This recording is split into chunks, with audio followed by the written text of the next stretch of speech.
Abogado, experto en políticas públicas y profesor titular de la Universidad Externado de Colombia, a quien le damos la bienvenida. Jairo, muy buenos días. Yo sé que allá es muy temprano en Colombia, más temprano que acá en Santiago de Chile y que en alguna parte de Sudamérica, pero te agradecemos este diálogo y esta conversación con DNews. Muy buenos días.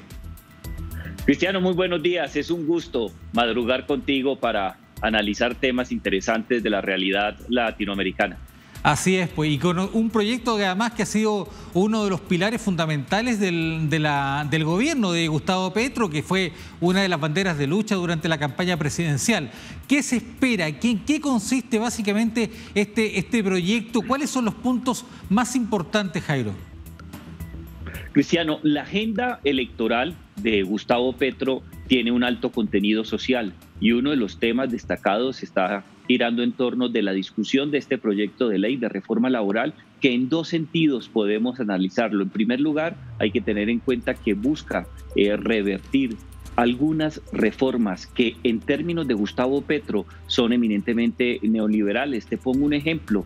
Colombia hace aproximadamente unos 12, 15 años hizo una reforma para cambiar el horario nocturno. Ya la noche no empezaba a las 6 de la tarde, como lo dice la Organización Internacional de la Salud, sino a las 9 de la noche. Y esto se hizo para no pagar los recargos nocturnos, no se pagaba de manera especial los fines de semana a los empleados, no existía una estabilidad particular. Desde el punto de vista de este primer elemento es muy importante la reforma. Estabiliza, según los estándares internacionales, la protección de los horarios de los trabajadores y les entrega mayores prerrogativas para tener un trabajo mucho más digno. Y en segundo lugar, busca generar mejores condiciones de estabilidad. Muchos de los trabajos que en estos momentos son suscritos con diferentes empresas son a término parcial, con una duración del tiempo aproximadamente de 3 meses, o muchos de los empleos están tercerizados. Se contrata una empresa que es la que se encarga de proveer ciertos servicios laborales. Lo que busca esta reforma es actualizarlo a los estándares internacionales de un lado y darles mayores niveles de estabilidad a un número muy importante de trabajadores que en estos momentos tienen un trabajo precario o no logran emplearse con todos los requerimientos legales. Esos son uno de los puntos fundamentales, la estabilidad laboral. Yo leí algunos de los puntos, estaba leyendo justamente de los que destaca algunos medios colombianos respecto a la importancia, y justamente lo que usted estaba señalando, Jairo, respecto a la importancia de la estabilidad laboral, pero también hace alusión a los derechos sindicales. ¿Qué nos puedes contar precisamente sobre ese punto? El tema del sindicalismo en Colombia siempre ha sido un asunto crítico. No podemos dejar a un lado que durante 50 años aproximadamente todavía tenemos problemas relacionados con el conflicto armado. El tema del enfrentamiento político-militar colapsó por completo la agenda, y de manera particular cualquier expresión que se pudiera identificar con razón o sin razón con movimientos o manifestaciones de izquierda inmediatamente era estigmatizado, tachado.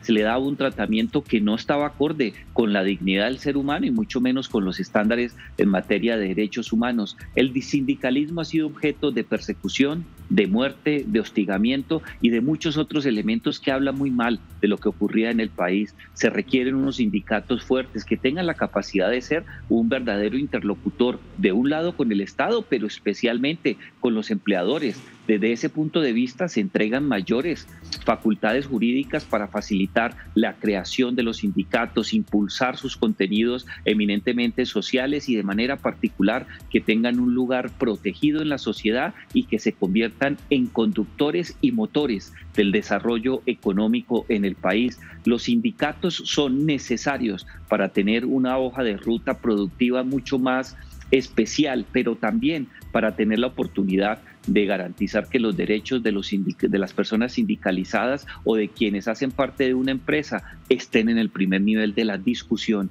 Colombia no tiene, a diferencia de lo que ocurre en América Latina, una trayectoria fuerte en materia legal y en materia de política pública de sus sindicatos. Un capítulo muy especial de la reforma que estamos comentando gira en torno de ese fortalecimiento. Conversábamos hace algunos minutos respecto a lo que pasaba en Francia con el tema de la reforma de pensiones, que ha sido muy criticada con la medida esta de Emmanuel Macron de dar por decreto, digamos, aprobar la medida y no pasar por el Parlamento. Y hablábamos justamente de la política y el arte de lo posible, es decir, la negociación para poder llegar a buen puerto con los proyectos políticos, con las reformas que cada gobierno quiere presentar. Desde ese punto de vista, ¿cómo analiza usted este proyecto y la posibilidad de que sea aprobado? ¿Existen las mayorías? ¿Existe el diálogo hasta este momento para conocer y para que se lleguen a aprobar, digamos, justamente lo que quiere el gobierno de Gustavo Petro? Cristiano, el gobierno de Petro, desde el 7 de agosto del año pasado, fecha en la cual tomó posesión en la Casa de Nariño, el gobierno ha presentado aproximadamente 17 iniciativas legislativas, más el cúmulo de las que venían atrás. 3 elementos muy importantes son de contenido social: la reforma a la salud, que en estos momentos ya encontró un consenso mínimo con sectores de la oposición, con los partidos de gobierno y con el sector privado; la reforma laboral que estamos analizando y la reforma pensional. Muy seguramente Gustavo Petro, en el transcurso de lo que resta de este año, va a tener que sacrificar algunas de sus iniciativas. Es muy difícil que saque 17 proyectos de ley, más aún cuando 2 de ellos tienen mensaje de urgencia, que es un mecanismo que constitucionalmente la gran mayoría de cartas políticas en América Latina traen para darle prioridad al debate. Esos 2 mensajes de urgencia giran en torno de reformas a la seguridad, a la justicia y a la paz total, que es la iniciativa de Gustavo Petro. Pero frente a esta reforma laboral, creo que tiene las mayorías necesarias y el consenso. Es la única reforma de las 17 que te he mencionado que tuvo la oportunidad durante más de 6 meses de ser concertada con sindicatos, con trabajadores, con empleadores, con gremios, con la academia. Desde ese punto de vista, se está mostrando que el trabajo de la ministra Gloria Ramírez ha sido de mucho consenso. Se sentó a hablar, cedió en ciertos temas, aceptó otros, pero también los gremios y el país son conscientes que ha hecho un gran trabajo. Esa reforma laboral se necesita y creo que existe el clima político para aprobarla. Jairo, no puedo dejar de preguntarle porque también los temas extra personales o extra políticos, por decirlo de alguna manera, también pueden afectar el debate político. Y se lo pregunto por las polémicas que ha estado inmerso el presidente Gustavo Petro, que en relación a su familia, en relación con su hijo, básicamente, y estas acusaciones y estas investigaciones que se están llevando a cabo. ¿De qué manera pueden afectar justamente el desarrollo de la discusión de estas distintas reformas que usted señala, que son muchas reformas que están enfocadas en distintos aspectos sociales, el tema de la salud, decía usted, las pensiones, el tema ahora del trabajo? ¿Cómo pueden llegar a afectar justamente estas polémicas desde el punto de vista del ámbito personal, podríamos decir de alguna manera, al presidente de la República y también a la discusión política? Cristiano, va a haber una afectación directa. Desde el punto de vista de la estabilidad del gobierno no se espera mayores alteraciones, pero desde el punto de vista de la gestión, de la agenda en el Congreso y de algún sector de reformas administrativas que requieren un tratamiento especializado, se va a generar un desgaste. Estamos hablando del hijo de Gustavo Petro, que aparentemente terminó adelantando actos vinculados con la corrupción, recibió dinero de personas que han sido tachadas legalmente en el pasado por sus vínculos con actividades del crimen organizado y de manera particular con el narcotráfico. Esto ha generado un escándalo muy fuerte, qué pena contigo con la tos, que ya está afectando la agenda legislativa. Y en segundo lugar, hay que tener en cuenta que en Colombia este es un año electoral. El 29 de octubre, par meses, 6 meses aproximadamente, vienen las elecciones para escoger a los mandatarios territoriales, gobernadores, alcaldes y por supuesto los concejales, los diputados.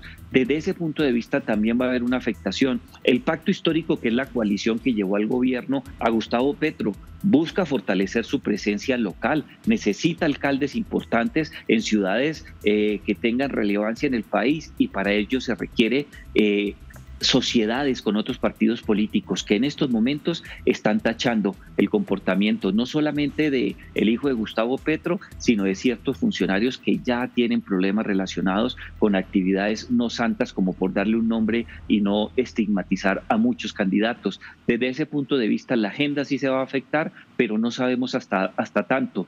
La afectación gira en torno de representar en Gustavo Petro un cambio que para algún sector importante del país no es cierto, porque los propios miembros de su familia terminando adelantando prácticas vinculadas con la vieja política, con la corrupción, con el clientelismo y con el nepotismo.